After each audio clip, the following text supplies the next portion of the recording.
지금 보실 수 있는 상황인데 이게 이제 저번에도 제가 토트넘 경기할 때도 말씀을 드렸을 거예요. 스페인적 개념이라고 해서 이제 뭐 대단한 건 아니에요. 이 개념 자체가 대단한 건 아닌데 비힐란시아라고 얘기를 말씀을 드렸어요. 네네네, 그래서 네. 경계태세라고 말씀을 드렸고 그 경계태세라는 게 결국에는 팀이 공격을 전개하고 있을 때 상대 공격수가 어느 위치에 어떤 식으로 그러니까 바디 포지션이죠. 이 몸의 방향이나 이런 거를 어떤 식으로 가져가고 있는지를 인지하고 있다가 팀이 공을 뺏기고 상대팀 입장에서는 그러니까 역습을 가져가는 거죠.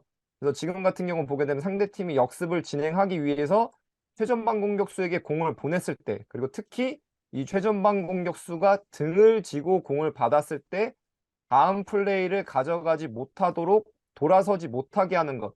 그리고 나아가서는 가장 좋은 형태는 사실 그거죠. 파울을 하지 않고 공의 소유권을 다시 회복할 수 있게끔 만들어내는 게 이제는 어 특히 이 주로 공을 가지고 경기를 주도하는 팀, 뭐 그냥 단적으로 말씀을 드리자면은 이 통계로 봤을 때 경기당 이 공 점유율을 봤을 때 뭐 6대 4는 기본으로 깔고 가고 음, 나아가서는 뭐 막 6.5 대 3.5, 뭐 음, 7대 3까지도 가는 음, 팀들의 센터백에게 있어서 음, 굉장히 중요한 부분인데 김민재 선수 같은 경우는 뭐 대표팀 경기만 보셔도 아실 거예요. 여기서 지금 경기 중 상황처럼 굉장히 거기 큰 장점이 있거든요. 그런데 예를 들어서 바이언의 경우에는 뮌헨의 경우에는 보자면은 우파메카노가 기본적으로는 이런 플레이를 잘 하는 편입니다. 음, 우파메카노의 경우에도 센터백 치고는 김민재 선수랑 마찬가지로 신체적으로도 굉장히 우위가 있고 보통 우리가 육안으로 봤을 때 빠르다라고 얘기하는 음. 선수거든요. 네, 그렇기 빠르죠. 때문에 뒤로 후방에 있다가 순간적으로 상대 공격수가 공을 가질 때 전진해서 거기서 2차적으로 역습이 이어지지 못하게끔 하는 능력이 좋은 선수인데, 근데 또 아까도 말씀드린 것처럼 제가 라이프치히 때부터 오래 봐왔지만 평균적으로 봤을 때 그 레벨이 높기는 한데 여기 이런 상황에서 실수가 나오는 경우가 꽤 있습니다. 음, 뭐 너무 공을 뺏으려고 한 나머지 자기의 등 뒤를 내주고 한쪽으로 너무 돌아가 버려서 음, 상대 음, 공격수가 그냥 너무 쉽게 음, 돌아서서 그냥 빠져버리는 경우도 있고, 혹은 음, 너무 과하게 이제 신체적 접촉을 가져가고 발을 집어 넣다가 경고가 누적이 돼서 퇴장을 당하거나 혹은 뭐 다이렉트로 퇴장을 당하는 경우도 있고, 그렇게 판단 면에서는 약간 조금 문제를 드러내는 선수거든요.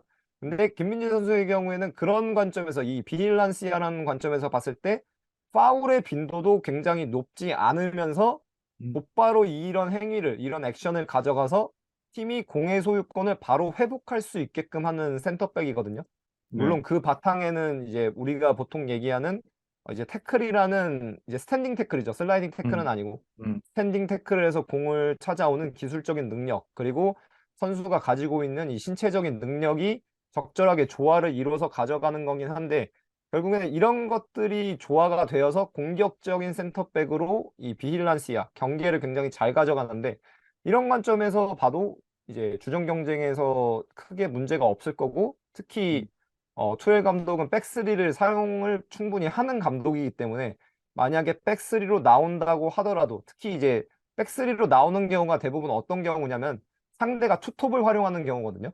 네, 상대가 투톱을 활용하기 때문에 자신들이 공격을 전개할 때 상대가 역습을 시도하게 되면은, 예를 들어서 백포면은 물론 뭐 풀백을 좁혀서 할 수도 있긴 하지만 기본적으로 센터백 두 명과 상대 투톱에 대해서 2대2 상황이 벌어지다 보니까 거기서 완전히 약간 상대가 역습을 시도하더라도 3대2로 수적 우위를 두고 차단하기 위해서 백스리를 활용하는 경우가 있는데, 그런 관점에서도 김민재 선수는 굉장히 좋은 활약을 보여줄 수가 있을 거라고 저는 생각을 합니다. 그리고 또 결국에는 이 경기에 대해서 주도권을 가져가는 팀들의 센터백이 가져야 하는 소양 중에 또 다른 경우라고 볼 수가 있는데요.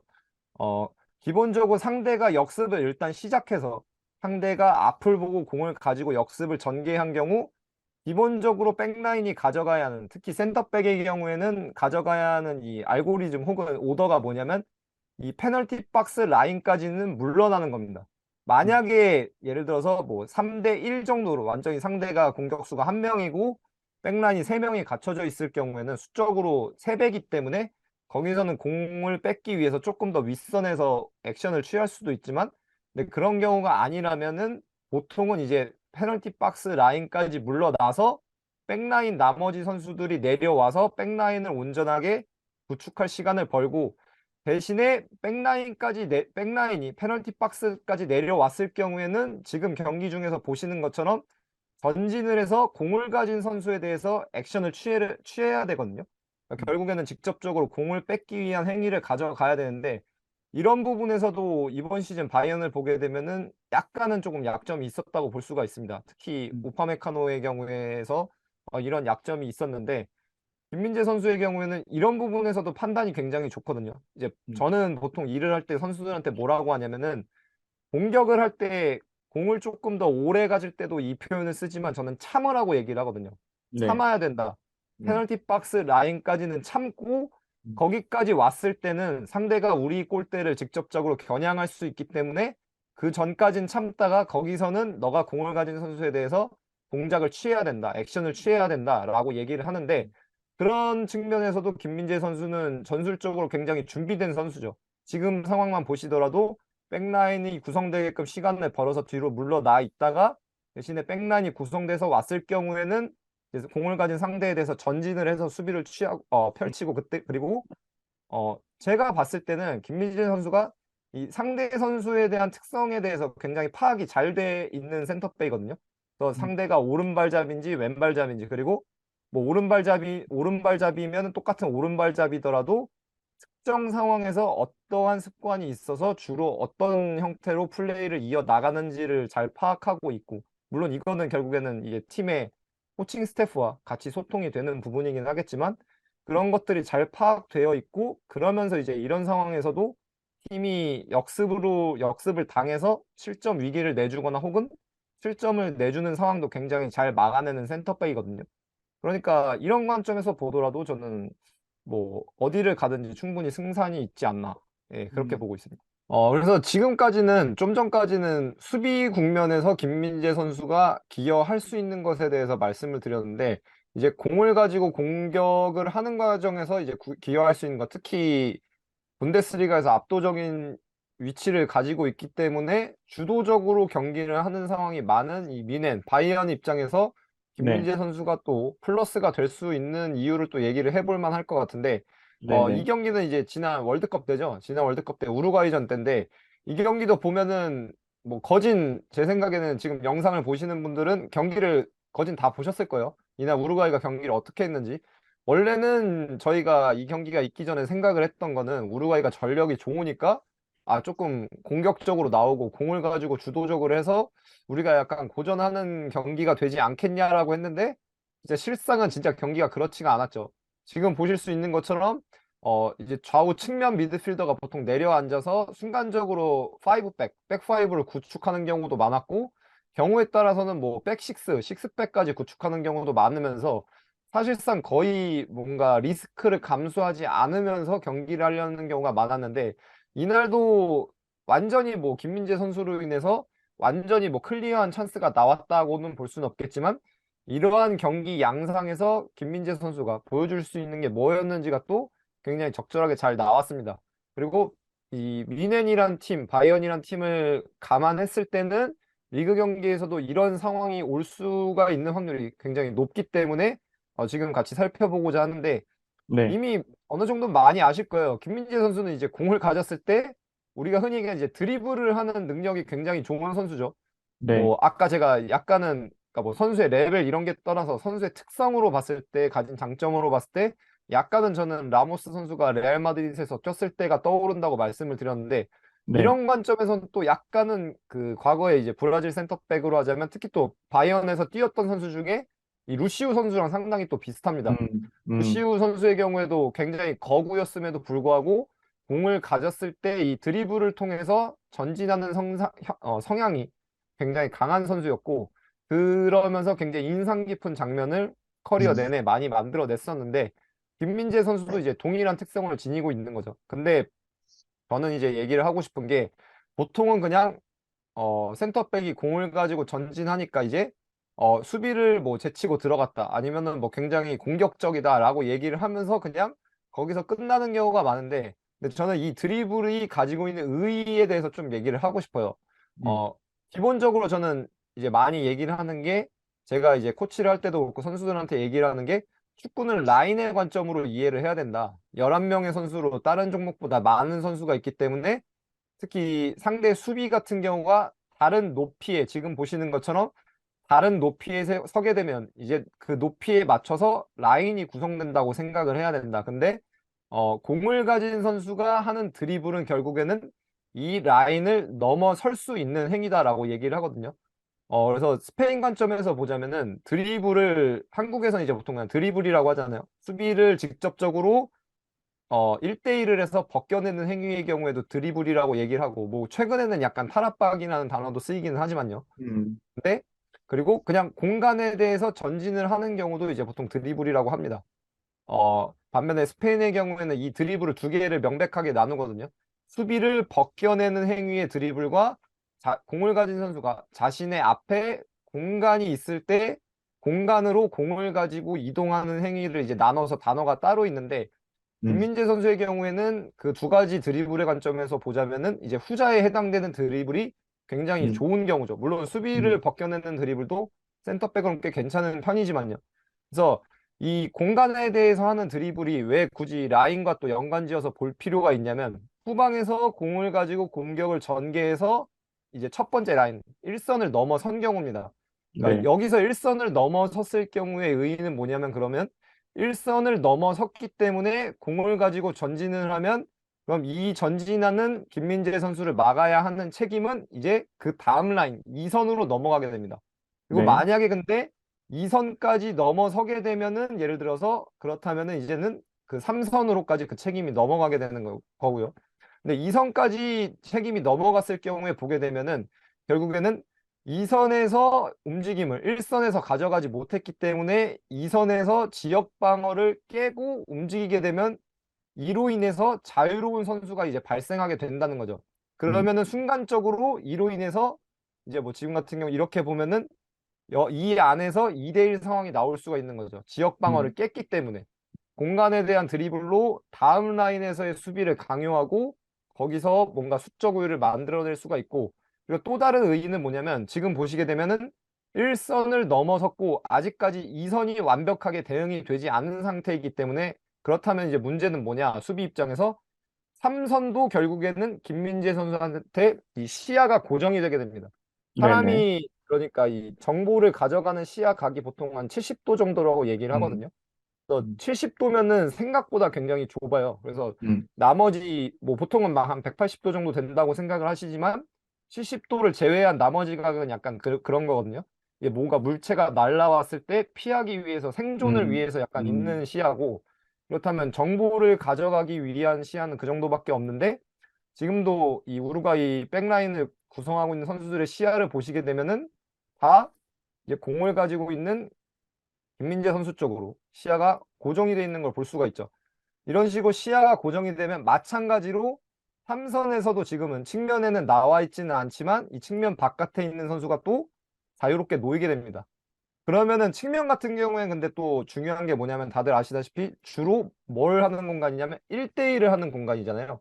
원원원을 해서 거기서 수비를 순간적으로 벗겨내면은 크로스가 올라갈 수 있고 원원원에서 차이를 만들어내고 크로스를 올라가게 되면은 이제 수비도 아무래도 뒤로 물러나면서 수비를 하는 상황이 많기 때문에 거기서 차이를 만들어낼 수가 있는데 이런 식으로 공간에 대한 드리블의 장점이 있는 김민재 선수는 중앙에서도 2대1도 만들어낼 수도 있지만 이제 측면에 있는 선수가 공을 받는 상황에서도 시간적, 공간적 여유를 확보하고 받을 수 있게 해준다는 거죠.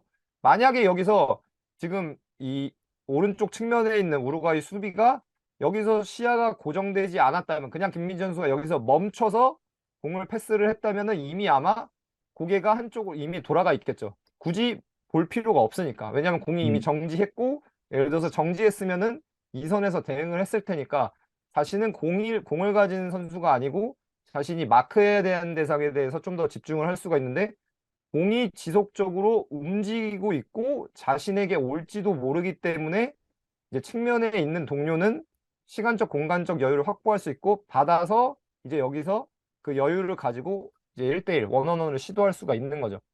그러다 보니까 아무래도 아까도 얘기했지만 지공 상황에서 이런 거에 벌어지는 상황이 많고, 특히 이제 우리가 많이 얘기하잖아. 야, 답답하다, 뭔가. 음, 상대가 두 줄 수비하고 페널티 박스까지 내려앉아서 버스를 세웠을 때 뭔가 답답하다는 인상을 많이 받는 경우가 사실은 이러한 플레이가 없는 경우에서 우리가 그런 느낌을 많이 받는데, 물론 네, 이런 플레이가 나온다고 해서 무조건 파회할 수 있는 것도 아니지만, 결국엔 이런 것들이 반복적으로 이루어져야 그 내려앉은 수비를 공략할 수가 있는 건데, 네, 바이언의 경우엔 특히 리그에서 압도적으로 주도적인 입장을 가지고 있기 때문에 이런 유형의 경기가 많이 벌어질 거라는 점, 그리고 음, 그런 것을 감안했을 때 김민재 선수는 팀에 또 본인의 장점을 더함으로써 팀에 도움을 줄 수 있는 선수다. 뭐 이런 네, 얘기가 되겠습니다. 네, 네. 아주 좋은 말씀, 좋은 포인트신 것 같아요. 아, 네, 우리 라모스 얘기를 아까부터 하시고 계신데, 그 네. 실제로 김 선수가 그 우상이 라모스인 거 알고 계신가요? 옛날에 한번 본 것 네. 같아요. 네, 네. 그래서 실제로 그 영향이 좀 있다고 봐야 되는지 어릴 때부터 많이 네. 봤을 테니까. 네. 음, 그리고 이거는 또 얘기해 볼 만한 게 제가 네네. 뭐 인터뷰 전문을 보진 못했는데 네네. 비교적 최근인 것 같은데 김민재 선수가 이제 자기가 본인이 네. 중국 리그에 있었던 뭐 경험, 뭐 네. 시간을 얘기를 한 거를 제가 얼핏 봤는데 그때 얘기를 했던 게 뭐 세간에서는 뭐 비판을 할 수도 있고 뭐 실제로 비판을 하는 경우도 그 당시에 있었잖아요. 중국 리그에 네. 갔다고 있었는데 근데 자기는 지금 와서 봤을 때 전혀 그렇게 생각을 안 한다. 되려 거기서 이제 좋은 감독들을 많이 만나서 거기서 음, 뭔가 얻어올 수 있는 게 있었기 때문에 음, 음, 음. 굉장히 자기는 뭐 그런 거에 대해서 갔던 거에 대해서 후회를 안 한다라고 제가 이제 봤던 걸로 기억을 하는데 네네. 그 당시 이제 있었던 감독이 이제 특히 이제 좀 눈에 띄는 감독이 누구였냐면 뭐 비토르 페레이라, 그다음에 네. 로저 슈미트, 그리고 브루누 제네시우 뭐 이런 감독들이거든요. 근데 이런 감독들 다 뭐 완전히 지공만을 추구하는 감독들은 아니지만 이 감독들이 맡았던 팀을 보게 되면 다 이러한 부분에서 어느 정도 두각을 드러내는 경우거든요. 그리고 음, 아직까지 이런 것들이 국내에서는 저도 유소년에서도 코치를 해보고 했지만 아직까지는 국내에서는 센터백이라기보다는 중앙 수비수인 경우가 아직도 많아요. 음, 그러니까 단순히 수비수인 거죠. 공을 음, 가졌을 때 최근에는 뭐 빌드업을 해야 된다고 하지만 구체적으로 방금 제가 말씀드렸던 것처럼 뭐 드리블을 해야 된다. 그리고 공간이 있을 때 드리블을 하면은 너가 유발할 수 있는 게 뭐고 여기서 팀이 어드밴테이지를 가져갈 수 있으니까 너가 이런 걸 해야 된다. 이런 개념이 아직까지도 조금 많이 부족한데 이 네네. 유럽은 이미 이런 것들이 어느 정도 많이 음, 일반화되어 있고 특히 음, 방금 말씀드렸던 감독들은 무조건적으로 센터백들한테 이걸 원할 거거든요. 분명히 그 시간 동안 이런 것들을 감독에게 요구받았고 그러면서 기본적으로 선수가 물론 능력이 있었겠지만 이런 것들이 지금 저희가 볼 수 있는 것처럼 확실히 좀 만개하지 않았나 그렇게 음. 생각을 합니다.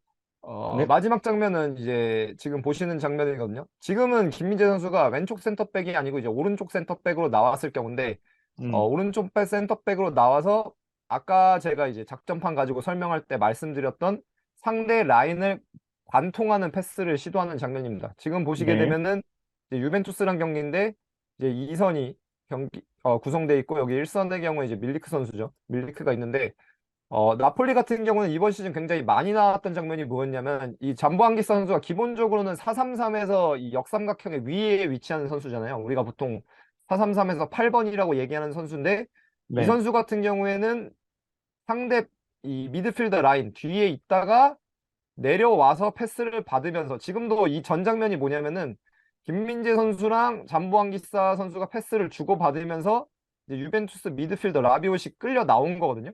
음, 끌려 나왔다가 그리고 그러면서 그 등 뒤 공간이 열렸을 때 이 라인과 라인 사이가 벌어졌을 때 김민재 선수가 지금 패스를 인사이드 패스로 대각선으로 집어 넣어서 이제 지금 화면에는 보이지는 않지만 이제 여기 오시맨이 있거든요.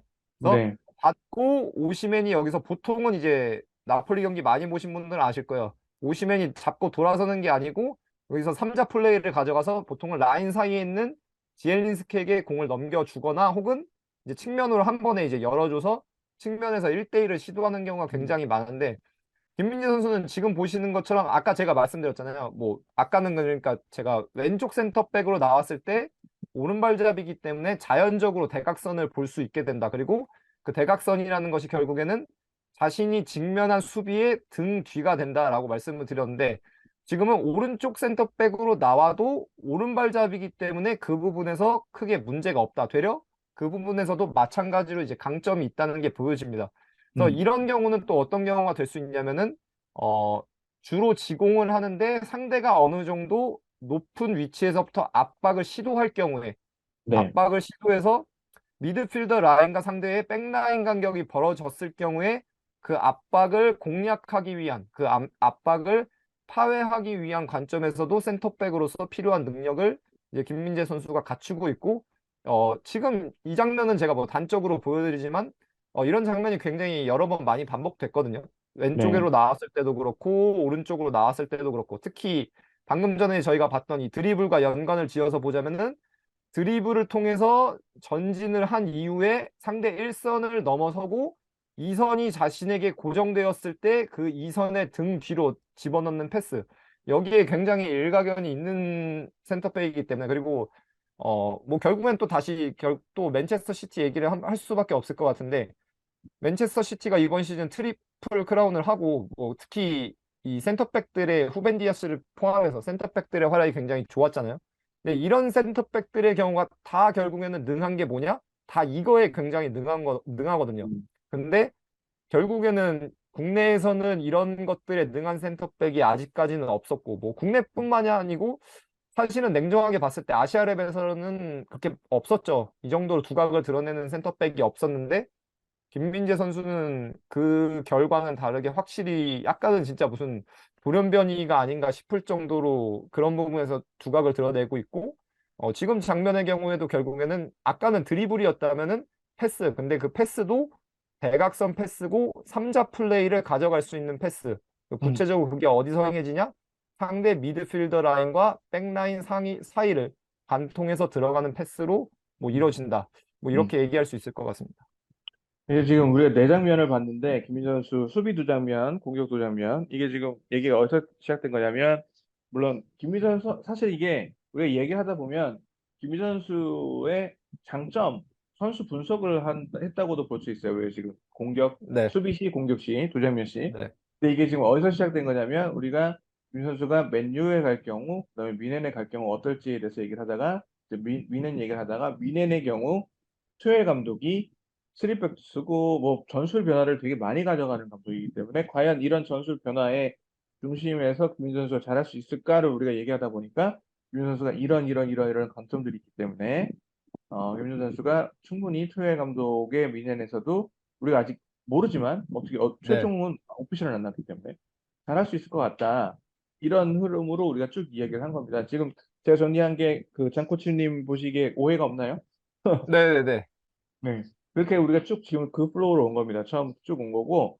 그래서 지금 김민재 선수의 맨유, 미넨, 그다음에 김민재 선수의 특성들에 대해서 우리가 다 살펴봤고, 그다음에 지금 결론적으로 사실 김민재 선수가 아까 말씀해 주셨지만 지금 아시아 레벨에서 사실 전례가 없어요. 네. 요시다 마야 선수가 프리미어리그에서 좋은 꾸준한 활약을 했고 좋은 활약을 했던 게 그런 선계가 있긴 하지만 사실은 저는 요시다 마야 선수 인터뷰를 했었거든요. 사우스햄튼 구단을 통해서. 그래서 저 되게 좋아하는 선수인데 솔직히 이런 뭐 나라 이런 걸 떠나서 김희 선수가 지금 보여준 그 클래스와 그 활약상은 사실 요시다 마야 선수가 했던 거를 훨씬 뛰어넘었거든요. 네. 전례가 없어요. 그래서 네. 정말 대단한 활약을 하고 있고 그렇기 때문에 아까 톱 10 얘기를 하셨거든요. 사실 이번 시즌 센터백 중에 톱 10이라고 봐도 과언이 뭐 반대하는 분들이 없을 거다. 사실 어떻게 보면 톱 10 자체도 과소평가일지도 몰라요. 오히려. 네, 맞아요. 톱 5 혹은 네. 톱 5라고 볼 수도 있을 것 같고. 그렇기 때문에 이번 시즌에 보여준 김민 선수의 능력을 보면 사실 맨유, 미넨 이게 다 거듭 말씀드리지만 앞으로 계속 바뀔 수가 있어요, 상황이. 그래서 지금 단언하기는 어렵지만 현재 시점에서는 어느 팀으로 가더라도 김민 선수가 충분히 경쟁력이 있을 것 같고 이런 장점들을 잘 발휘할 수 있을 것 같다.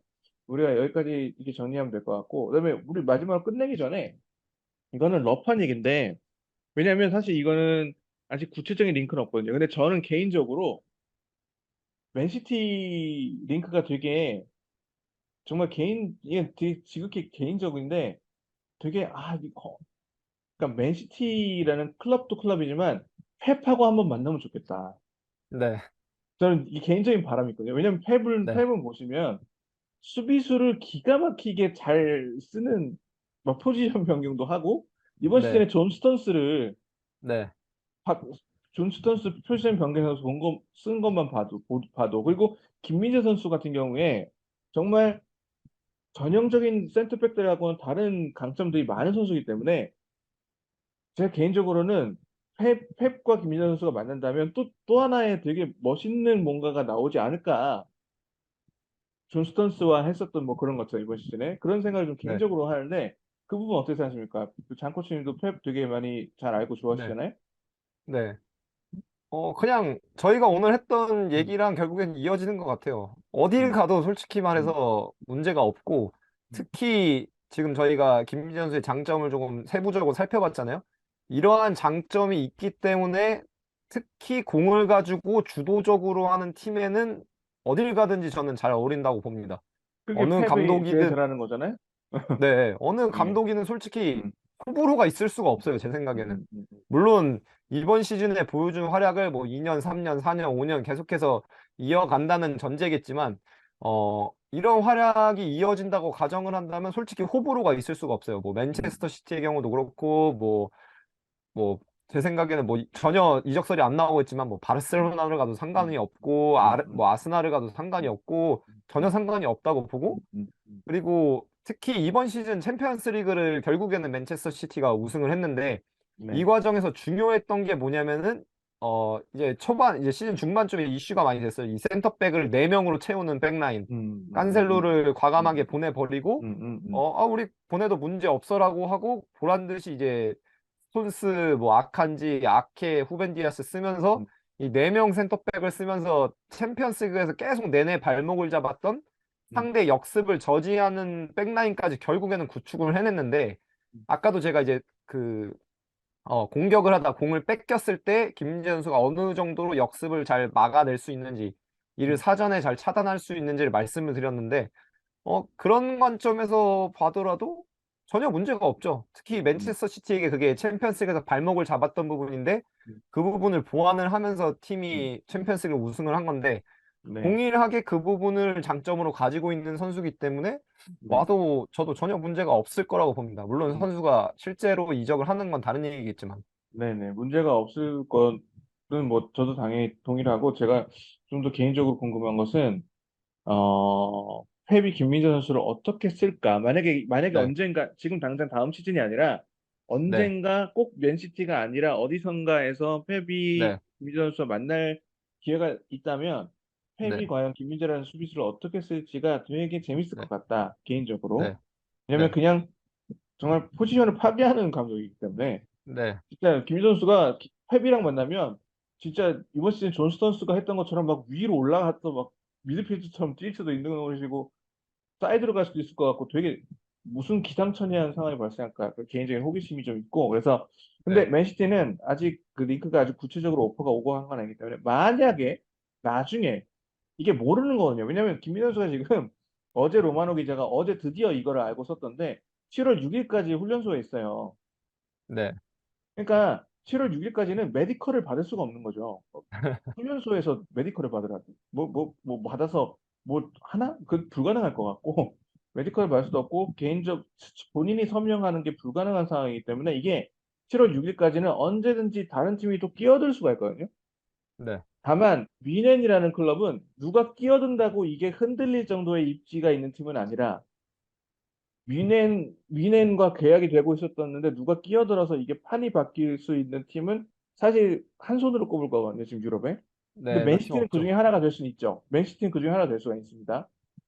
그 클럽의 역사 이런 부분은 위넨이 더 위일지 몰라도 지금 현재 챔피언스 리그 위너인데 프리미어리그 위너고 그러니까 맨시티는 그게 판을 바꾸는 게 가능한 팀이라 아직 더 봐야 되겠지만 만약에 맨시티가 만약에 되거나 혹은 뭐또 다른 팀이 나중에 이어지면 그때는 우리가 그거는 그때 다시 얘기하기로 하면 될 것 같습니다. 우리가 여기서 지금부터 맨시티 얘기를 시작하면요 끝이 없어요. 오늘 끝이 안 나. 오늘 끝이 안 나. 그래서 여기까지 하고 오늘 여기까지 하겠습니다. 장코치는 오늘도 정말 되게 네, 디테일한 말씀 감사하고 제가 거듭 말씀드리지만 장코치님은 스페인에서 축구 유학을 하신 분이고 스페인에서 그 UEFA A에 해당되는 그 자격증이죠? 예, 맞나요? 그거를 따신 분이기 예, 때문에 스페인 축구의 관점에서 보기 때문에 뿌리가 스페인 축구에 있으시기 때문에 우리가 보통 다른 분들이 해석하시는 거랑 관점이 조금 다를 수 있어요. 그래서 좀 다를 수 있어서 저 무슨 소리지 싶은 부분이 있을 수도 있지만 새로운 관점에서 본다고 생각하고 봐주시면 좋겠고 그러면 다음 시간에 또 뵙겠습니다. 장코치님 오늘 수고하셨습니다. 네, 네, 고생하셨습니다.